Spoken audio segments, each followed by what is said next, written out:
संसार त कोई पल आहे ऐं उन जो अंत अटल आहे। कंहिं वक़्तु ठहे कंहिं वक़्तु रहे, मां छा ॼाणां मां छा ॼाणां।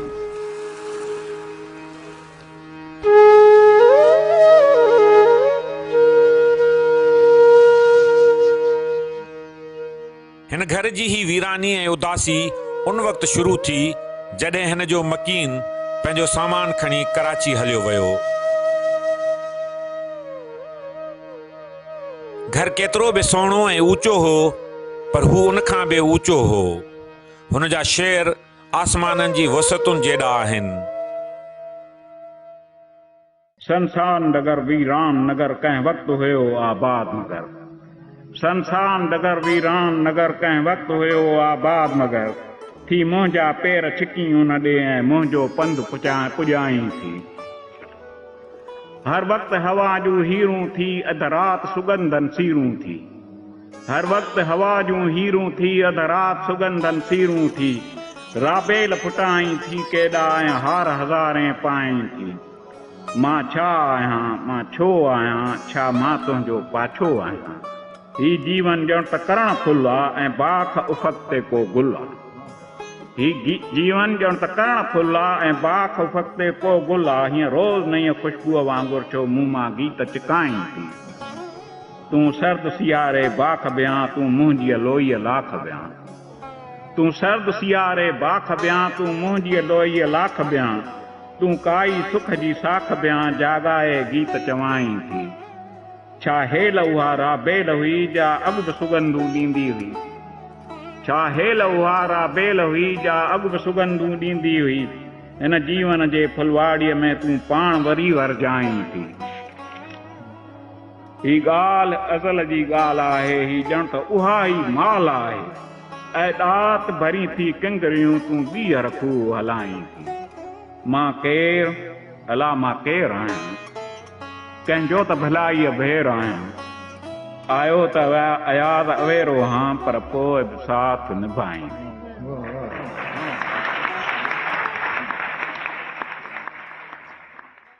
इहा त हिन घर जी ख़ुशनसीबी हुई ऐं पाड़े जो भाग पिण जो हिते सखर जे हिन घर में सिंधी ॿोलीअ जो अज़ीम शाइर शेख अयाज़ रिहाइश पज़ीर हो।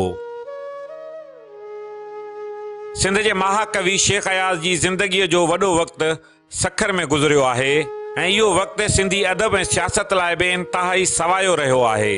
शेख अयाज़ हयातीअ जा इंतिहाई क़ीमती ऐं काराइता साल सखर जे हिन घर में गुज़ारिया हुआ।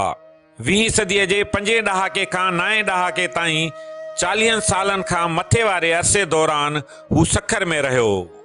शेख अयाज़ हिन घर में रहियो इहो पुराणे सखर जी शाही बाज़ार जे साम्हूं आहे, जंहिंखे जन्नात बिल्डिंग वारो इलाइक़ो बि चयो वेंदो आहे।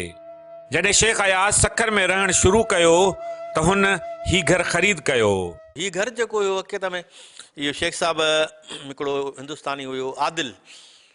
उहो आदिल जॾहिं हिंदुस्तान खां लॾे आयो हिते त शेख साहब हुनजी काफ़ी मदद कई ॾाढी ॾुखियुनि हालतुनि में। हुनजो मुंशी बि रहियो उहो।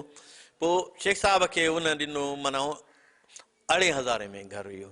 क्लेम जेको 18,000 जो दाख़िल कयो। हालांकि आदिल खे हुन ज़माने में 65,000 मिलनि पिया, पर उन जाइ न ॾिनी। चई मां साईं तव्हांखे ॾींदुसि। हुन चयो यार हे कीअं अयाज़ साहब तव्हांखे ॿुधायो। अयाज़ साहब ॿुधायो बि आहे, पर लिखियो बि अथई पंहिंजे आतम कहाणी में बि इहो ज़िक्र कयो अथई। त हुन चयुसि त साईं तोखे 65,000 मिलंदा, उनखे छो नथो ॾे। चई न साईं मां क्लेम जेको 18,000 जो मुंहिंजो हुयो मां वधीक न वठंदुमि ऐं मां तव्हां मूंसां सुठो हलिया आहियो, ॾाढो ॾुखियुनि हालतुनि में मुंहिंजी मदद कयव, मां चाहियां थो इहो घरु तव्हां वठो। पोइ हुन 65,000 जो घरु मार्केट वैल्यू हुनजो हुयो, उनजे बावजूदि बि हुन 18,000 में शेख साहब खे ॾिनो। पोइ हुनखे कंपलसेट करण लाइ अयाज़ जी मिसिस जेका आहे हुनजे घर ॿार नियाणीअ खे ॾाज बाज ठाहे ॾिनो, कुझु ॿिया पिया त हुनजी मदद कयूं। बहरहाल उन ॾाढी तारीफ़ कई अथई शेख साहब। आतम कहाणी में बि हुनजो ज़िक्र कयो अथई आदिल जो, त हू ॾाढो सुठो माण्हू हुयो। जेतोणीकि उन वक़्त में सखर आबादी जे हिसाब सां सिंध जो वॾो ऐं अहम शहर हुयो, पर अहिड़ो गुतियल ऐं घर मथां घर चढ़ियल न हो जहिड़ो हाणे आहे। शेख अयाज़ जो ही अॻूणो घर अहिड़ी जाइ ते आहे जितां अॼु बि सखर शहर जा नज़ारा ॾिसी सघजनि था, पर उन वक़्तु ही इलाइक़ो हवादार ऐं वाइखो हो। घर जी छित तां 3 पासनि खां सिंधू दरिया नज़र अचे थो ऐं उन ते अॾियल लैंसडाउन पुल बि अखियुनि आॾो नज़र ईंदड़ मंज़रनि में मौजूदु हूंदी आहे। शेख अयाज़ हिन घर में 1950 ईस्वी वारे ॾहाके में रहणु शुरू कयो। हुन जी उन वक़्तु सुञाणप हिकु वकील वारी बि हुई। अदब ऐं सियासत जी दुनिया में हू अहिड़ो शाइर थी साम्हूं आयल हो जंहिंजो हर शेर मुतासिर कंदड़ हो ऐं सिंध जी सुञाणप हो। जे नाह ॾियाटी विझ सही का जोत ॿारे थी सघिजे, ऊंदा ता दरिया जियां का लहर उजारे थी सघिजे। मायूस न थी तारीख़ कना जो थियणो ई हो सो थी वियो। मायूस न थी तारीख़ कना जो थियणो ई हो सो थी वियो। ही हथ हथोड़ा अॼु बि थी ऐं दुनिया ॾारे थी सघिजे। ही जीवन तोड़े माया पर जो पल उन जी छाया था उन में पंहिंजा पेर वधनि ऐं उस उभारे थी सघिजे। था उन में पंहिंजा पेर वधनि ऐं उस उभारे थी सघिजे। थो अॻितां मारे जल छोलियूं पर प्यार उन्हीअ खां परबल आहे। थो अॻितां मारे जल छोलियूं पर प्यार उन्हीअ खां परबल आहे। जे वंझ हलायो पार कॾहिं हीअ नाव उतारे थी सघिजे। हीअ ॾात ॾिसे थी कुझु अॻिते वेही त न रहणो आहे दग ते। थी सोचे अॼु त अयाज़ किथे कंहिंजे त पनारे थी सघिजे।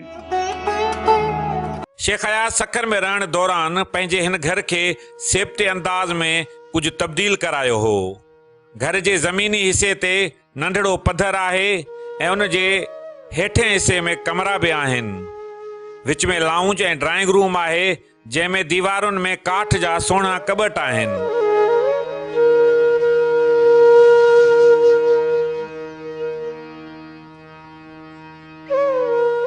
पधर मां ई मथी माड़ ते वञण लाइ वरवकड़ खाईंदड़ ॾाकणियूं आहिनि।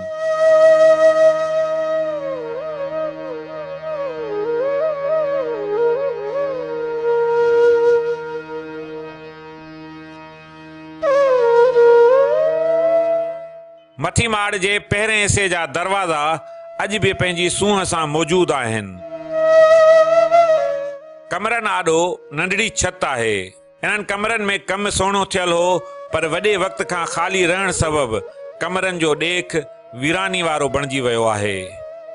कमरनि जूं छतियूं मथे आहिनि। घर जी ॿी माड़ बि लॻभॻि पहिरीं माड़ जीअं आहे पर हिन जी छत वटां ई घर जी आख़िरी छत ॾांहुं काठ जूं ॾाकणियूं ठहियल आहिनि। जितां सखर शहर जा मंज़र बि पसबा आहिनि त उन सिंधूअ जा बि जंहिं जियां शेख अयाज़ जी शाइरी समूरी सिंध जे ज़हननि जी ज़मीन खे सैराब कंदी रही आहे। शेख अयाज़ हिन घर में जिते पंहिंजो वकालत वारो प्रोफेशनल कमु कयो त उते अदबी कमु बि कयो। हिन घर में वटसि अदीबनि जी घटि अच वञ हूंदी हुई छो त हू पंहिंजी मख़सूस तबियत मूजिबि आम लह विचड़ न कंदो हो। जेतोणीकि अदबी सरगर्मियुनि में हू भरपूर हिसो वठंदो हो। उन वक़्त जी नई टही जे अदीबनि सां संदसि लह विचड़ हुई। 20 सदीअ जे 70 वारे ॾहाके में अहिड़नि नई टहीअ जे अदीबनि में अॼु जा नामवर शाइर ऐं लेखक अदल सुमरो ऐं अयाज़ गुल बि हुआ। शेख अयाज़ वटि अदल सुमरो संदसि किताबनि खे फेयर करण लाइ वटसि हिन घर में ईंदो हो। अदल सुमरो हिन घर जे इन कमरे में इन हवाले सां ॿुधाए थो।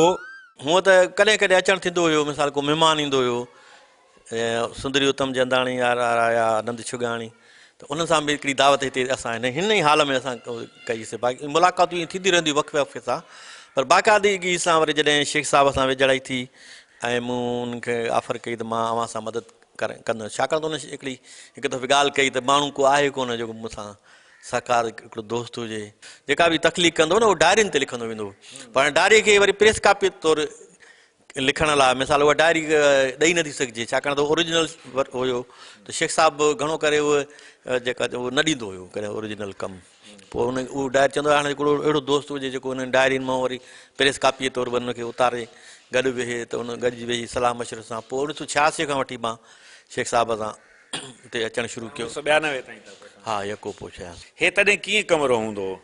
असल में छा आहे त हिते शेख साहिब जो बेडरूम बि रखियलु हूंदो ऐं साइड खां वरी डाइनिंग टेबल बि हूंदी त डाइनिंग टेबल ते बि सॼा किताब ई पिया हूंदा अक्सर करे महिमान घटि ईंदा शेख साहिब ॾे पोइ किताब ई माना अॻे दफ़े जॾहिं दावा थी त कुर्सियूं या सोफ़ा हूंदा? हा कुर्सियूं हुयूं माना उहे डाइनिंग टेबल सां गॾु हुयूं पर जीअं हिकिड़े रेगुलर जेका इस्तेमाल में न हूंदी, नतीजे में पोइ शेख साहिबु ॼण जस्ट लाइक स्टडी रूम बि हूंदो, उते रहंदो बि हुयो। उन वक़्तु जॾहिं तव्हां वेहंदा हुआ त शेख अयाज़ जॾहिं किताब फेयर कंदा हुआ त उहे तव्हां सां यको जाॻंदा वेही हुआ या सुम्ही रहंदा हुआ? हीअं हूंदो हो न त मिसाल पहिरियों जॾहिं मां ईंदुसि त पोइ उते सोफ़ा बि रखियल हुया ऐं हिकिड़ो ॿ कबट हुया, उते कुर्सियूं चेयर उते रखियल हूंदियूं। पोइ शेख साहिबु ईंदो हुआ, हीउ कमु अॼु जेको आहे करिणो आहे, पोइ उहे मूंखे ॾेई हले वेंदो, विच विच में वरी चकर हणंदो हो, वाह किथे पोइ वरी वेही रहंदो, कचहरी कंदो, या वरी मिसाल मानी जो टाइम थींदो, पोइ वरी गॾिजी मानी खाईंदा हुआसीं, वरी खणी ईंदो, या मिसाल शहर हलणो हूंदो, पोइ चवंदा या भाॼी था वठी अचूं, पोइ वेंदा हुआसीं हिन जिनात बिल्डिंग ताईं, चौक ताईं, उते चकर हणी वरी अची वेहंदा हुआसीं। त अहिड़ियुनि मथां वरी राति जो डॉक्टरनि उनखे चयो त थोरो वॉक ज़रूरी आहे, छाकाणि त हार्ट जो थोरो हुनखे प्रॉब्लम हुयो, त डॉक्टर चवंदा त वॉक कयो। पोइ असां हीउ जेको मेन रोड जेको ॾिठो हुते पुराणे सखर वारो, हीअ जिनात बिल्डिंग वारो, इन रोड ते असां भई कलाक खनि चकर हणंदा हुआसीं।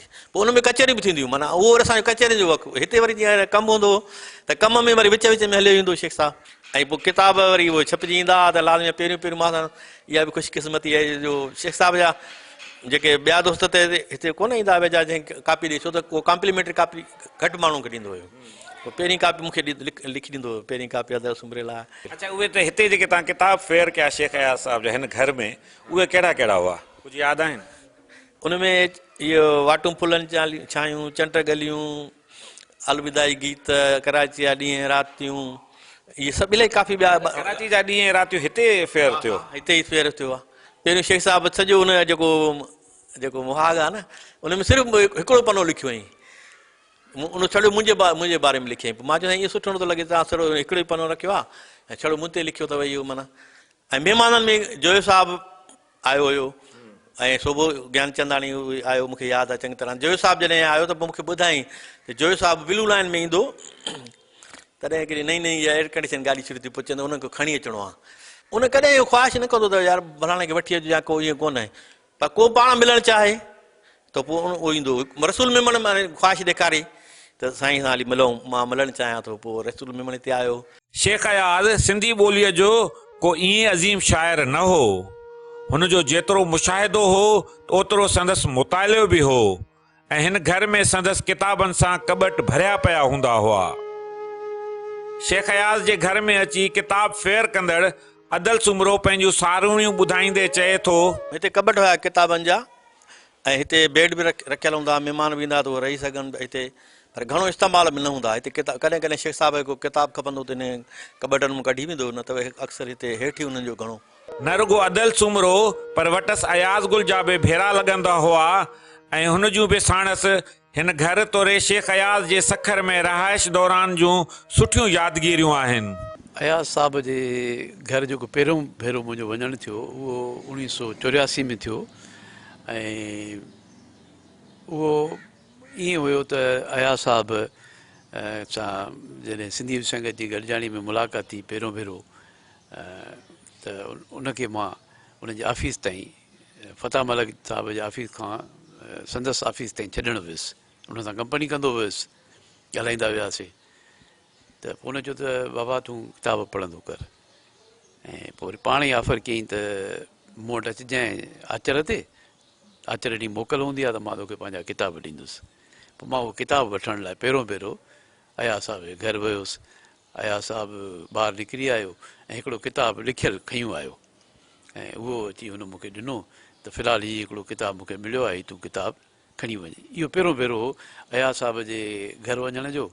उनखां पोइ अयाज़ साहिबु जेको आहे उहो सिंध यूनिवर्सिटी जो वाइस चांसलर थी हलियो वियो, ऐं पोइ कुझु साल जेको आहे हुन सां मुलाक़ात ई कोन थी। उते हुनजी ऑफिस में हिकु ॿ भेरा मुलाक़ात थी, पर सखर वारो न। सखर वरी जॾहिं हू वापसि आयो इहो सॼो मरहला तइ करे, ऐं मोटी सखर जी ऑफिस बि हुन पंहिंजी जॉइन कई ऐं घर बि जॉइन कयो, त पोइ अक्सर अयाज़ साहिब सां उते मिलण जो सिलसिलो रहियो। ख़ासि तौर ते जॾहिं सखर मोटी आयो ऐं सुगंध पब्लिकेशन पारां हुनजा 2 किताब शाइरीअ जा टुकड़ा टुटल सलेब जा ऐं शायदि वलियूं फुलनि छायूं, इहे 2 किताब वाटूं फुलनि छायूं, सो इहे 2 किताब उनजा मूंखे फेयर करण जो मौक़ो मिलियो। अयाज़ साहिबु चयो त भई मूंखे फेयर करे ॾे त जीअं उन्हनि खे छपराइजे, ऐं उहो किताब फेयर करण जे सिलसिले में काफ़ी भेरा फ्रीक्वेंटली उते वञणु थियो ऐं पोइ इहो सिलसिलो रहंदो आयो जेसिताईं अया साहिबु सखर में रहियो त महीने मासे जेको आहे अया साहिब जे घर वञण जो मौक़ो मिलंदो हुयो। शेख अयाज़ जे घर खे हिन वक़्तु संभालींदड़ जेतोणीकि उर्दू ॻाल्हाईंदड़ आहे, पर हुन जा शेख अयाज़ ऐं संदसि घर लाइ जज़्बा बि साॻिया ई आहिनि जेके ख़िते जे कंहिं वॾे शाइर बाबति हूंदा आहिनि। इन हवाले सां शाहरुख ॿुधाए थो, मैंने खुद देखा है, यहाँ पर रहते थे, ये यहाँ से शिफ्ट हुआ है कराची, फिर वहाँ जाके उनका इंतकाल हुआ, तो अब ये बिरशाह में इनका कब्र है, वहाँ पे दफनाया हुआ है। ज़ाहिर है यहाँ रहने वाले भी हैं, तो शेख अयाज़ इस घर में रहे, तो आप इस घर की यहाँ मौजूदगी को क्या समझ, किस तरह से देखते हैं? ये सही, अगर होते तो बहुत अच्छा था, अगर नहीं है यहाँ पे एक उनकी वजह से थोड़ी खला आ गया है कि एक शेख अयाज़ यहाँ के नामी गिरामी वकील थे और फिर वो शायर थे। वो सबसे बड़ी अहमियत उनका जो काम है वो शायर का था। शायर ज़बरदस्त आदमी थे ये, अगर ये यहाँ से चले गए तो इनकी खला महसूस होता है उनका। यहाँ लोग आते हुए पूछते हैं आपसे? हाँ, मुझसे पूछते हैं, आगे कई लोग आए कि भाई उन्होंने बोला यहाँ पे अयाज़ वकील रहते थे, यहाँ पे शेख साहब वो इंतकाल कर गए, तो इसलिए उनका जो बच्चे हैं वो आजकल कराची में हैं, बाकी वो यहाँ पे माशाल्लाह से चाप की आपके पास एक घर आपको दिखाया हमने, आपने सारा विजिट किया। शेख अयाज़ जे हिन घर जे पोएं हिसे ॾांहुं बि हिन जो घर जो हिकिड़ो हिसो मौजूदु आहे जेको पिणु हिन घर जियां विकिरो थी चुको आहे, पर उतां बि नज़र अचे थो त ही घर पंहिंजे दौर में केॾो न ख़ूबसूरत ऐं आसमान ॾांहुं कर खणी बीठल हो।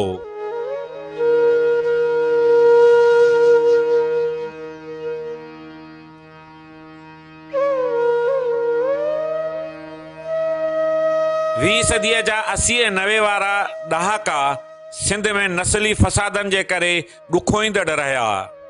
सखर शहर बि इन नस्ली फसादनि जे वर चढ़ियो। शरपसंदनि सिंध जे हिन अज़ीम शाइर जे हिन घर खे बि न बख़्शियो जेको शेख अयाज़ जे सखर छॾण जो सबबु बणियो। हालतूं ख़राब थी वियूं हक़ीक़त में। हीअ जेको जंहिं असां इलाइक़े में बीठा आहियूं, हे जिनात बिल्डिंग पुराणो सखर, ऐं ख़ासि तौर ते जेके इहे हंगामा लिसानी थिया या अहिड़े क़िस्म जा जेके माना जहिड़ा थिया हिते, त हिते ॾाढी सूरत ॾाढी ख़राब हुई। हक़ीक़त इहा आई, शेख साहिबु ॾाढो ख़ौफ़ज़दा रहंदो, ॾिनल रहंदो, ऐं हुन चाहे पियो त मां हितां निकिरी, विच में हलियो बि वियो कराची, वरी मोटी आयो, पंहिंजो घर हिते वियुसि, पर इहो फ़ैसिलो इहो ई हुयुसि त हिते न आहे रहणो, हाणे कराची रहणो आहे। ऐं छा त पुटु हुते वरी पोइ अची विया, त सलीम प्रिंस कॉम्प्लेक्स में हुनजो फ्लैट हुयो, उहो बि 27A शेख साहिब जो हूंदो ऐं 28 जेको ए सलीम हुन में रहंदो, ॿई गॾु रहंदा। उन्हनि जी बि ख़्वाहिश हुई त हितां हिते हलिया अचो, पोइ उन करे हलिया। हिते के शेख अयाज़ साहब के लिसानी तंज़ीमुनि पारां उन्हनि खे धमकियूं मिलियूं? बिल्कुलु उन्हनि खे धमकी मिलियूं, ॿियो नफ़रत कई वेंदी, छाकाणि त शेख साहिब जा छाकाणि हिकिड़ो आदर्शी इंसानु हो, शाइर हुयो, त हुनजे लाइ प्रोपेगेंडा हिकिड़ी मनफ़ी हिकिड़ी हुई। त ख़ासि तौर ते जेको हीअ नारायण श्याम साम्हूं आहे संग्राम नज़म खां पोइ, हुन ते वरी माना इहो उहो बि इल्ज़ाम लॻो, हा हुनजो वरी उहो चवंदा बाबा हे माना पाकिस्तान जे ख़िलाफ़ु आहे, इस्लाम जे ख़िलाफ़ु आहे। त आम जेको माण्हू हो, जेको ख़बर न हुई, जो जीअं शेख साहिबु निकिरंदो ॾाढो हुन सां माना हिकिड़ो तहसुबाना रवैयो हुन सां रखंदा हुआ। हालांकि हू सिंध परस्त बि हो ऐं मज़हब सां बि हुयो। हिते हुनजा हसन हमीद, याफ़ाक़ सिद्दीक़ वारा इहे सभु दोस्त हूंदा हुआ, ऐं शेख अब्दुर्रज़ाक़ राग अदबी सर्किल हिते हूंदी, त हुन में जो किताब बि लिखी। हा उहो बिल्कुलु उहो आख़िर में, पर हिते पर उन ज़माने में या शुरू में बि हिते जेके कामरेड रहंदा हुया, हसन हमीदी, आफ़ाक़ सिद्दीक़ी वारा या ॿिया हिते, उन्हनि सभिनी सां हिन जो उथण वेहणो हुयो। पर आम जेको माण्हू जेको सोच आहे न हिकिड़ी, उहो जेको फैलाए वियो प्रोपेगेंडा, उन में हिकिड़ो आम माण्हू खे तव्हां रोके नथा सघो। राइटिस्ट बि हिन जे लाइ फेराई। उहो केर बि थी सघे थो, आम माण्हू कहिड़ी बि ॿोलीअ जो थी सघे थो, केर बि थी सघे थो। तासुब माना जेको रखे हिन घर ते को हुलां बि थी जाका, हमला बि थिया हुया बिल्कुलु, या पथर हणी वेंदा, या को माना हुनखे सिरोटा हणी वेंदा दर खे, या साइकोलॉजिकली हुनखे ॾाढो ॾाढो। अयाज़ साहिबु अहिड़ो ज़िक्र तव्हां सां कयो? हा बिल्कुलु ज़िक्र कयो ई, हुन हाल वाल कंदो हुयो, प्लस वरी पंहिंजे आतम कहाणी बि सॼो ज़िक्र करे वियो आहे। अयाज़ साहिबु ज़ाहिर आहे त जॾहिं हिते ॿोलीअ वारा क्राइसिस शुरू थिया, हंगामा शुरू थिया, त नस्ली फ़साद घटि, पर हीअ जेके ॿोलीअ जे हवाले सां ऐं सिंधी महाजर जे हवाले सां जेको जहिड़ा थिया, नस्ली फ़साद तव्हां चई सघो था हुनखे, त उन हवाले सां डिस्टर्बेंस रही। ख़ासि तौर ते जेको पुराणे सखर वारो इलाइक़ो हुयो, उन में आबादी सिंधी न ॻाल्हाईंदड़नि जी घणी हुई, ऐं खोड़ अहिड़ा वाक़िया थिया जंहिंमें सिंधी माण्हुनि जे खे शहीद कयो वियो, जंहिंमें ख़ुर्शीद शाह जो मामो बि शामिलु हुयो, डॉक्टर हो पंहिंजो ॾाढो मशहूरु अवान साहब, सो उनखे बि शहीद कयो वियो। ॿिया बि अहिड़ा वाक़िया थिया त ज़ाहिर आहे उनजा असर पवनि था। ऐं छो त अयाज़ साहब माण्हुनि खे उतां जे लोकल माण्हुनि खे ख़बर हुई त अयाज़ साहब हिकिड़ो वॾो शाइर आहे सिंधी ॿोलीअ जो, ऐं उन्हनि खे इहो बि हुयो त जेके नौजवाननि में जेको पैदा थिए थी, हिकिड़ी जोश ऐं जज़्बो पैदा थिए थो, उहो जोश ऐं जज़्बो उभारण में बि शेख अयाज़ जो हिकिड़ो वॾो हथु आहे। त ज़ाहिर आहे उहो उन्हनि खे टारगेट कयो, जीअं ॿियनि शहरनि में बि टारगेट कयो वियो त अयाज़ साहब खे तंग कयो उन्हनि, उनजे घर खे ते बि जेको आहे कया या जुमिलेबाज़ी करणु या तंग करणु, त इहे वाक़िया थिया। अयाज़ खे इन्हनि शयुनि बि डिस्टर्ब कयो ऐं पोइ यकीनन हुन इनजे करे ई पंहिंजो जेको घरु आहे उहो हिते बंदि कयो ऐं कराची शिफ्ट थी वियो। शेख अयाज़ लाइ सखर ऐं पंहिंजो ही घर छॾणु सवलो हो या न हो, इहो त खेसि ई मालूम हूंदो, पर हू सखर जे अदबी हलकनि खे उदास करे वियो।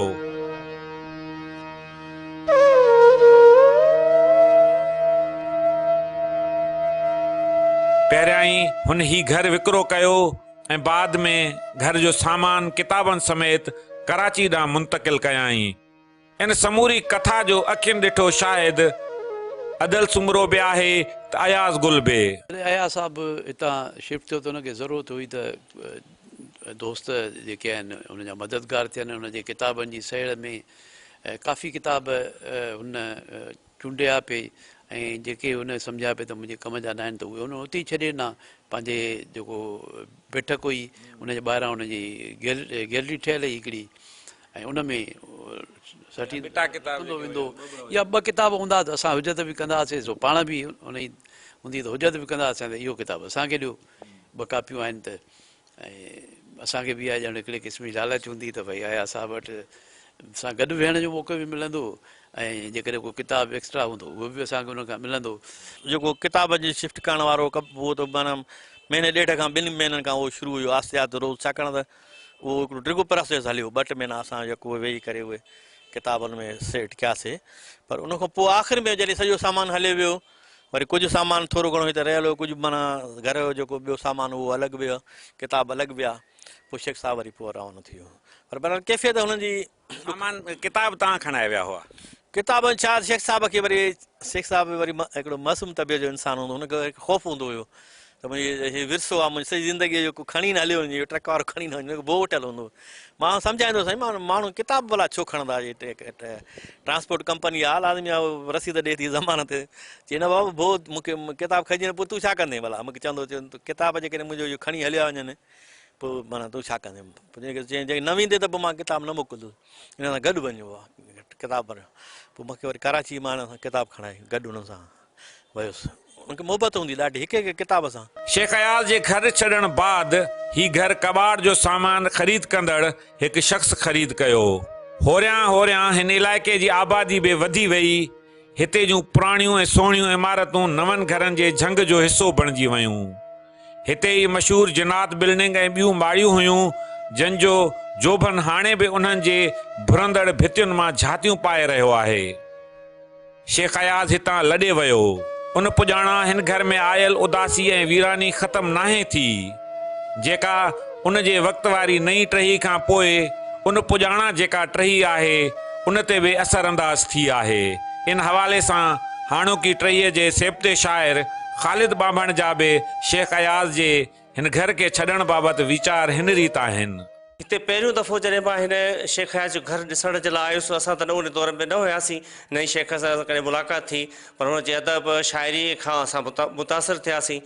त मूंखे हिन घर जी वीरानी उदासी ॾिसी सचमुच त ॾाढो हिकिड़ो अफ़सोस ऐं ॾुख पियो थिए त हिकिड़ो वॾो असांजो नालो, हिकिड़ो वॾो अदीब जंहिंखे असां भेटाईअ खां पोइ सिंध जो शाहरुख़ सॾियूं था पिया, माना शाइरी अदब जे हल सां हिकिड़ो वॾी कैफ़ियत रखंदड़ हुयो, उनजो घर ईअं उदास थी वियो, वीरान थी वियो। साल शेख अयाज़ जो घर जंहिंमें अयाज़ जो आवाज़ु गूंजंदो हो, हाणे ख़ाली कमरा पड़ाॾो ॾियनि था, उन पड़ाड़नि जे विच में हिकु शाइर पंहिंजो जेकॾहिं पड़ाड़ो महसूसु करे थो त उहा उदासी ऐं उहो ॿई कैफ़ियतूं कीअं महसूसु थींदियूं? मूंखे हिन वक़्तु सॼे घर खे घुमियो आहे, जिथे किथे कबूतर जूं जेके आहिनि ॾिसो मुअल हालत में मिलनि था, किन जा हॾा था मिलनि, जीअरा बि उॾामनि था, चाहे गेरा बि उॾामनि था पिया, कुझु हिकिड़ो कबूतर जेको आहे फाए ते मिले टिकियो पियो आहे। त हिकिड़ी अजीब कैफ़ियत, हिकिड़ी अजीब उदासी वारी शाइरीअ वारी कैफ़ियत अंदर में ॼणु जनम पई वठे।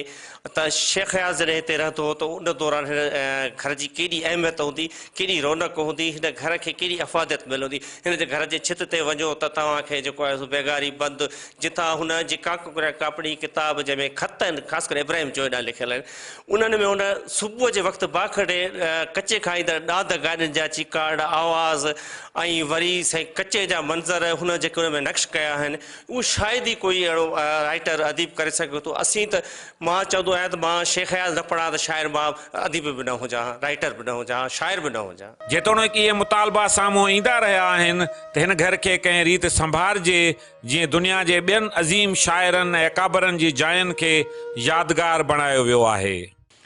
मुंहिंजो त इहो ई आहे त सरकार खे यकीनन जेको आहे हेॾी वॾी आलिम ऐं अदीब ऐं शाइर जो जेको असांजे मौजूदा सिंधी शाइरीअ जो सदियुनि जो शाइर आहे, वॾो शाइर आहे, उन जे घर खे यकीनन महफ़ूज़ करण जी ज़रूरत आहे। ऐं सरकार खे खपे त अयाज़ साहब जो घर कहिड़े बि क़ीमत ते इहो हासिलु करे ऐं उनखे हिकिड़ो तारीख़ जो हिसो बणाए। उन में खोड़ शयूं अहिड़ियूं बि मिली वेंदियूं उनजी औलाद वटां, या सिंधालजी में शायदि उनजो कॉर्नर क़ाइमु थियल आहे, उहे उन म्यूज़ियम में उनखे म्यूज़ियम जी हैसियत ॾिनी वञे उन घर खे, ऐं उन में उहे शयूं जेके आहिनि शिफ्ट करे ऐं उनखे बाक़ाइदा हिकिड़ो म्यूज़ियम बणायो वञे। हाणे सूरताल बि इलाही तब्दील आहे ऐं सॼी उनजे आस पास जेके माण्हू रहंदड़ आहिनि घर जे, उहे बि अयाज़ जी अज़मत खां वाक़िफ़ु थी विया आहिनि, उन्हनि खे उनजो अंदाज़ो आहे। ऐं हाणे उहो ॿोलियुनि वारा ॿिया मामला बि कोन्हनि के, त अयाज़ साहब खे हिकिड़ो हिनखे हिकिड़ी तारीख़ी हैसियत ॾियणु लाज़मी आहे। ऐं उनखे न सिर्फ़ु इहो जेको घर जेको आहे म्यूज़ियम कयो वञे, पर उनखे पोइ ॿाहिरें वारे पासे खां रस्तो बि ॾिनो वञे त जीअं माण्हू जॾहिं अचनि था सॼी सिंध मां, पाकिस्तान मां ऐं पाकिस्तान खां ॿाहिरां, त उते आसानी सां अची सघनि ऐं जीअं हिकिड़ा वॾा म्यूज़ियम्स हूंदा आहिनि उनखे उन तरीक़े सां विज़िट करे सघनि। ऐं अयाज़ जी रहणी करणी उन मां ॾिसो न, घरनि मां अदीबनि शाइरनि जे घरनि मां उन्हनि जे रहणी करणीअ, उन्हनि जे सकाफ़त, उन्हनि जे उथणी वेहणीअ जो बि असांखे पतो पवंदो आहे त भई कहिड़े मिज़ाज जा माण्हू हुआ, कीअं पंहिंजे घर खे संभालियऊं, कीअं उनखे रखियऊं, इहे सभई शयूं जेके आहिनि उहे बि अची सघनि थियूं। हिन घर जे दरनि ऐं दरियुनि खे अयाज़ जो आवाज़ छुहंदो रहियो आहे ऐं हिन घर में हुन जा क़दम पवंदा रहिया आहिनि। हिन घर में ई शेख अयाज़ उहे शेर ऐं ॿियो अदब तख़लीक़ कयो जेको कॾहिं बि मरणो नाहे। शेख अयाज़ 2 मार्च 1923 ईस्वीअ ते शिकारपुर में जनम वरितो, पर हू 4 ॾहाका सखर में रहियो। जेतोणीकि इन दौरान हुनजो कराची अच वञ थींदी हुई, सिंध जा ॿिया तर घुमंदो हो, पर हुनजो घणो वक़्तु सखर में गुज़रियो। ऐं जॾहिं 5 सालनि बाद 1997 ईस्वीअ ते 28 डिसंबर वारे ॾींहुं हू हिन दुनिया मां लाॾाणो करे वियो, त हुनजे विछोड़े न रुॻो सिंध पर जिते बि सिंधी ॻाल्हाईंदड़ हुनजी शाइरी ॿुधंदड़ ऐं सम्झंदड़ हुआ, उन्हनि में ॾुख वारो माहौल फैलिजी वियो। ऐं उनखां पोइ सिंध उदास आहे। शेख अयाज़ जो ही घर बि उदास आहे, शेख अयाज़ जी विछोड़े खां पोइ जीअं सिंध उदास थी हुई।